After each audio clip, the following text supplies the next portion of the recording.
And good morning, everyone. Welcome to Sports Shorts Daily, presented by the Bears Casino. Ronnie Rance alongside Tommy Chrysant, TK over at Tremonti's Meat, Seafood, in Baton Rouge. I'm at an undisclosed location presented by the Louisiana Sports Hall of Fame. Big news that we'll tell you about in just a couple of minutes with the Louisiana Sports Hall of Fame today that you'll be seeing all over the news in the next couple of days.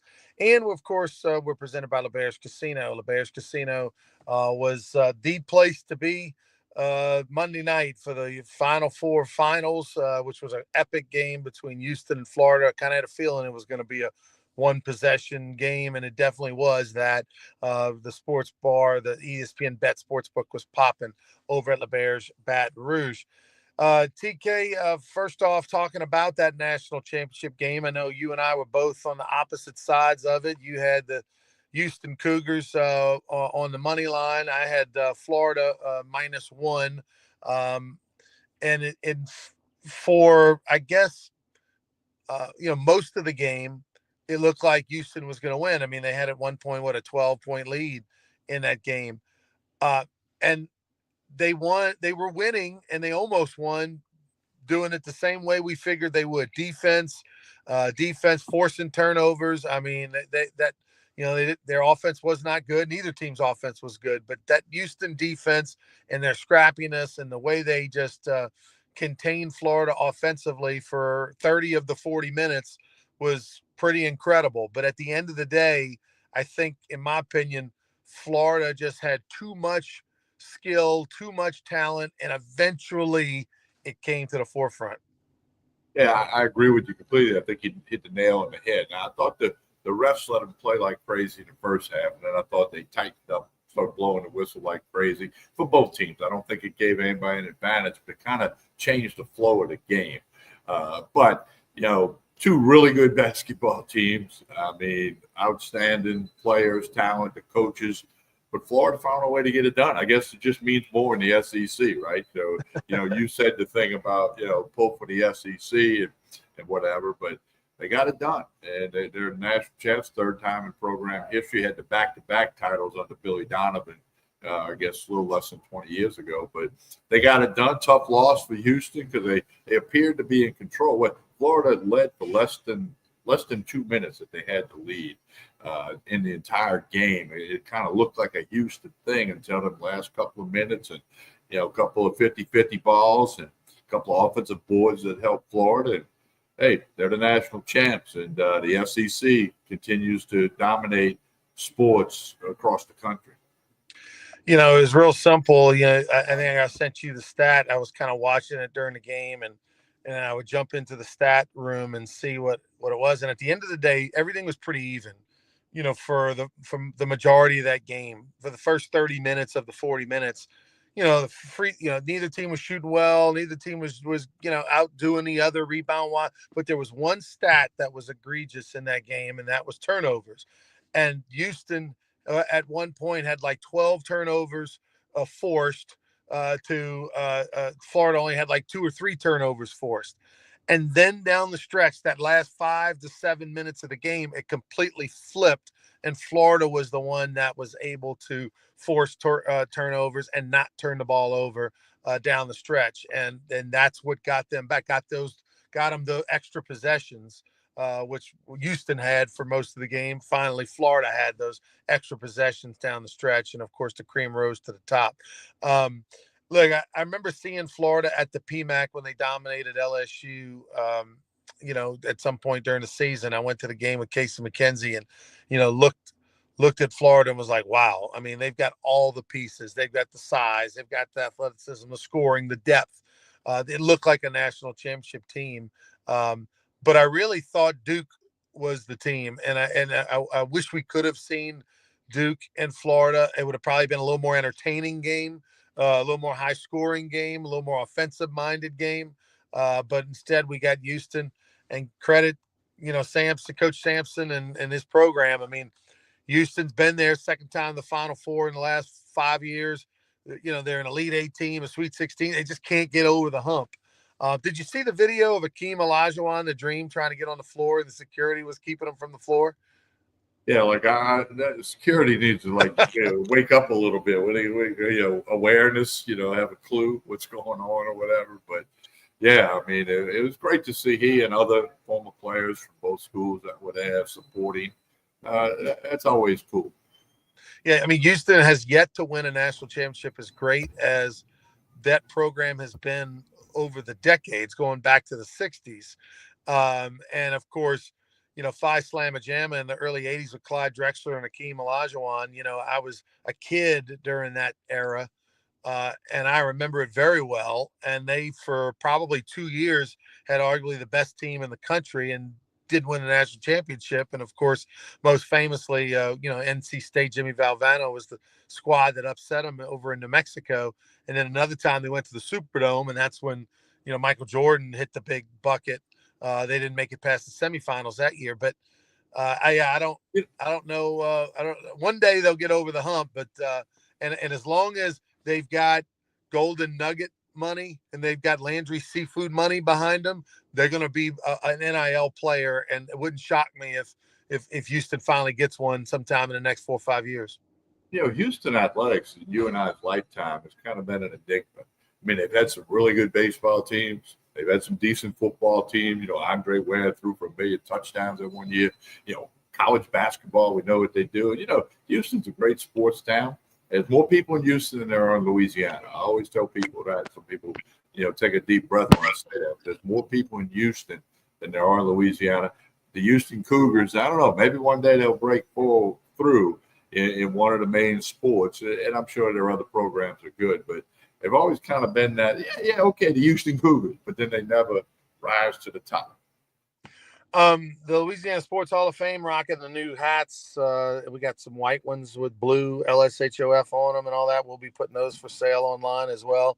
The Louisiana Sports Hall of Fame, big news that's coming out. I think we'll release officially at 10 o'clock around. You can't tell me. I got it. Well, no, I'm going to let you know. It's going to be an exclusive release for those that are watching, Sports Shorts Daily. You get a little inside info. You get a bit of 45-minute head start on the rest of the world. But we have announced the 2025 class. I don't know if I don't know if you've got a graphic there, TK, in your system or not, still from before. But the 2025 class was announced, of course, in September. And that class consists of Andrew Whitworth, and it consists of Dale Weiner, the Catholic High longtime football coach, and it consists of Herb Vincent, who works with the SEC office, who are receiving the Dave Dixon Leadership Award, and Joe Sherman, the head baseball coach at Delgado, and Danny Broussard, the head basketball coach at St. Thomas More, Vicki Johnson, who is a great Louisiana Tech player, WNBA player, and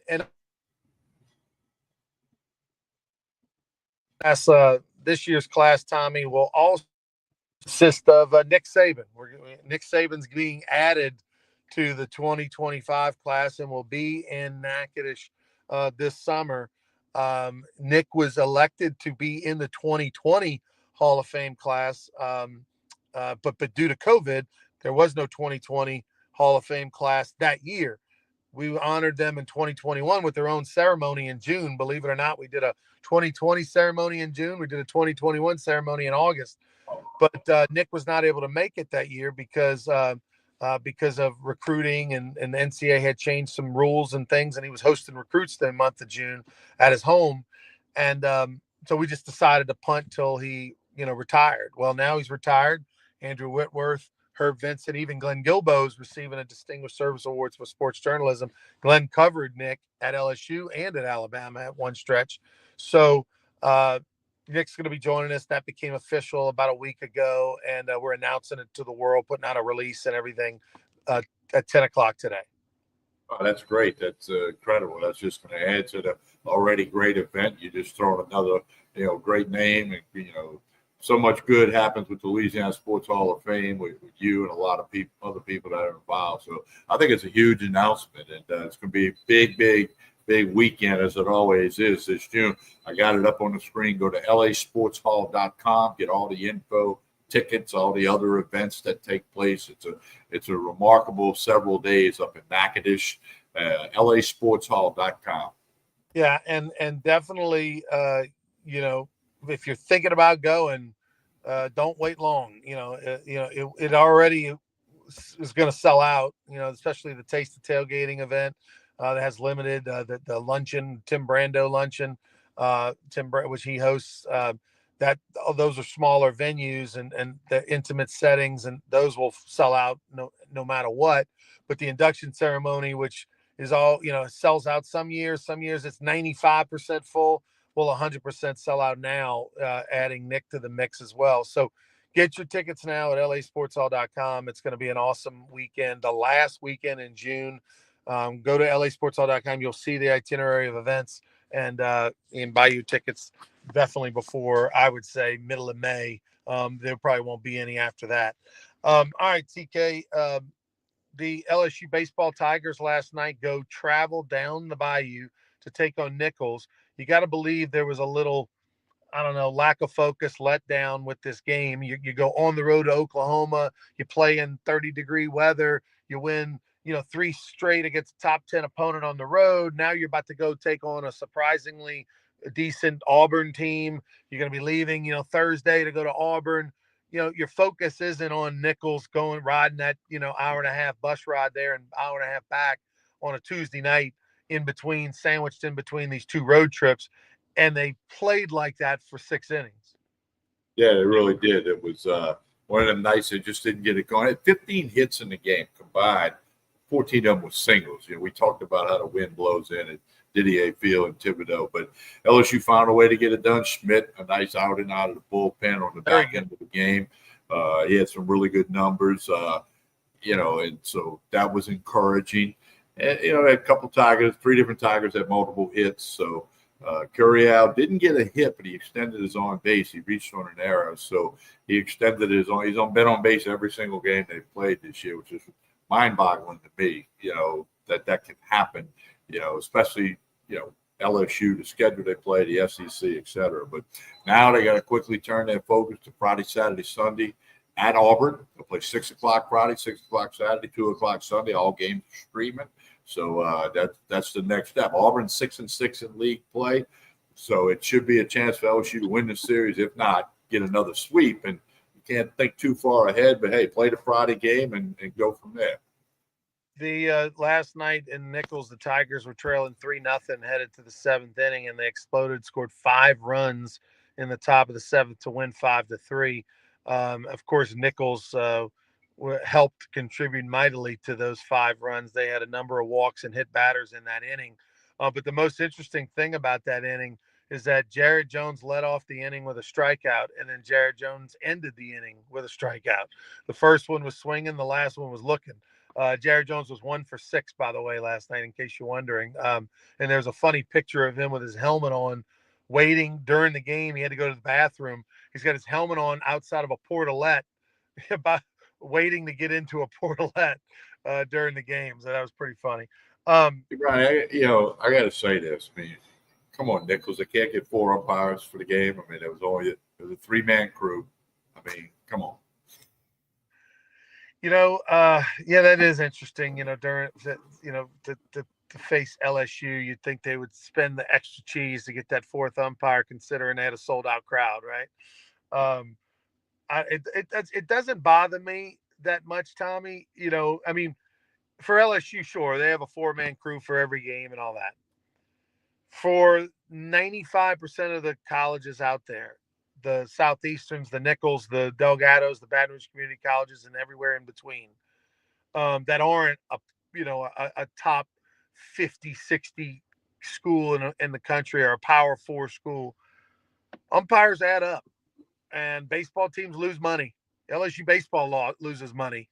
And so, I can understand, if you got 30, 40 home games, you want to potentially save, a few $1,000. And I don't know. I always say this because in the Texas Collegiate League, where the Baton Rouge Rougarou play, we're only required to have 2 umpires, which is like what you'd have in high school. And junior college also. You can have more, but junior college will have 2. Well, the Acadiana Cane Cutters, when they have their home games, they have 3 umpires. Everybody else in our league has 2. Now, I always say this: if I got two good umpires and you got three bad ones, are my umpires better than your three bad ones? I'd rather have two good ones than three bad ones. So sometimes having three or four doesn't necessarily make a difference. Depends on the quality of umpire.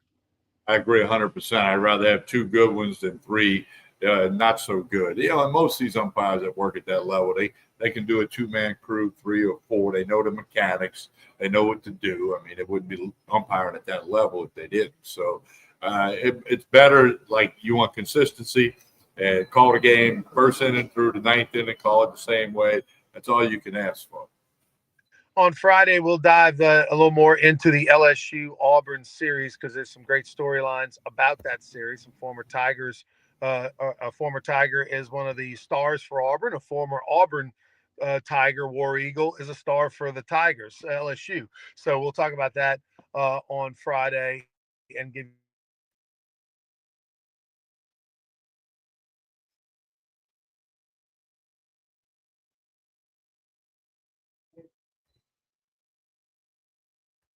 Don't forget Tremonti's today lunch special, $6.99 burger and fries. You can get it to go. You can dine in, eat it here at the tables.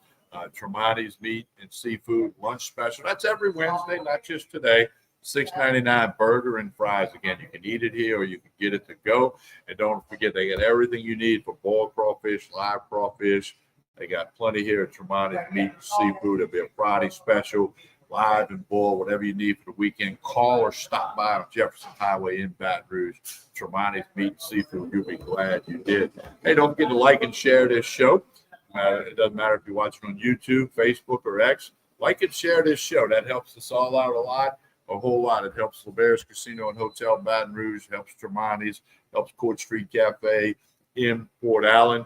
And don't forget the LASportshall.com. Special announcement today. Nick Saban inducted this summer. Go to LASportshall.com, get tickets and all the info on all the events. Like and share this show. On behalf of Ronnie Rance, I'm Tommy Price saying have a great day.